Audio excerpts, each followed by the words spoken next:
and welcome to this episode of ChinAfrica 360. I'm your host, Bridget Mutambirwa Washin. I'm now standing in front of the National Exhibition and Convention Center in Shanghai. From November the 5th to the 10th, the second China International Import Expo is held in the center.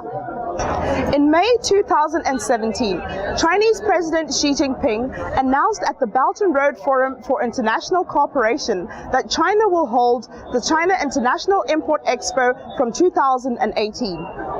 Last year in November, the first CIIE was successfully held in Shanghai. It is a significant move for the Chinese government to hold CIIE to give firm support to trade liberalization and economic globalization and actively open the Chinese market to the world. It facilitates countries and regions all over the world to strengthen economic cooperation and trade and to promote global trade and world economic growth in order to make the world economy more open. This year, a total of 64 countries, including 8 African countries and 3 international organizations, participated in the country exhibitions. And the business exhibitions have attracted more than 3,000 companies from over 150 countries and regions. For African countries, this expo serves as a good channel of trade between China and African countries, providing an important opportunity for African companies to introduce their products to Chinese people. Tanzania ambassador to China regards this expo as an important platform to promote this trade between African countries and China.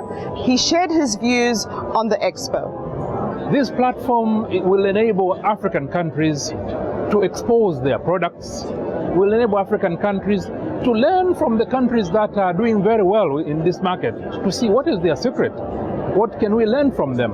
Of course, there are issues that we need to address in Africa in order to be able to benefit from this market, but also to attract investments from China to come to invest in Africa, to produce in Africa for export to the Chinese market.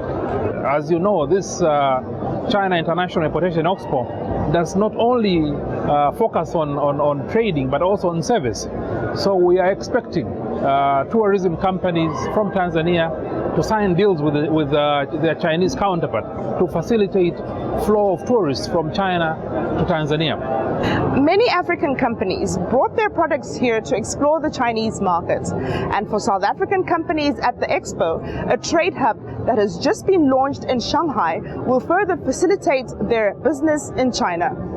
Very much important, because now we came in order to exhibit years back, and that now has culminated into businesses in China and businesses in South Africa through China Dream coming together to exhibit. But the demand for the space has made us to come to Yangpu District Municipality to ensure that that space is opened.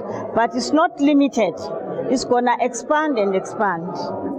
We expect employment to increase in our country because that's a serious problem. Also the economy to grow because we're gonna produce and expand in order to utilize the hub also to other very areas in China. We want to be in all provinces in China as much as we want those provinces to be in South Africa. So we are ready and we are already revving for the action to take place. Many African companies have shown their interest in the expo.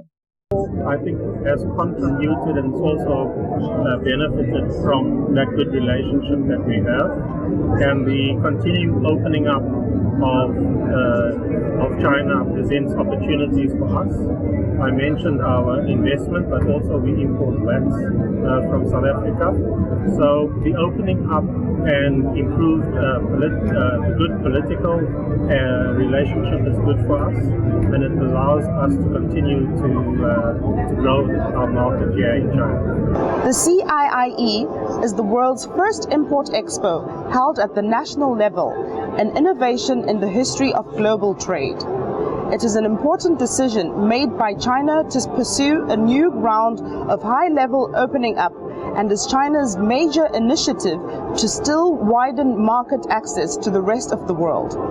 It is a concrete action by China to advance an open world economy and support economic globalization. We hope more countries and companies will benefit from the Expo in the future.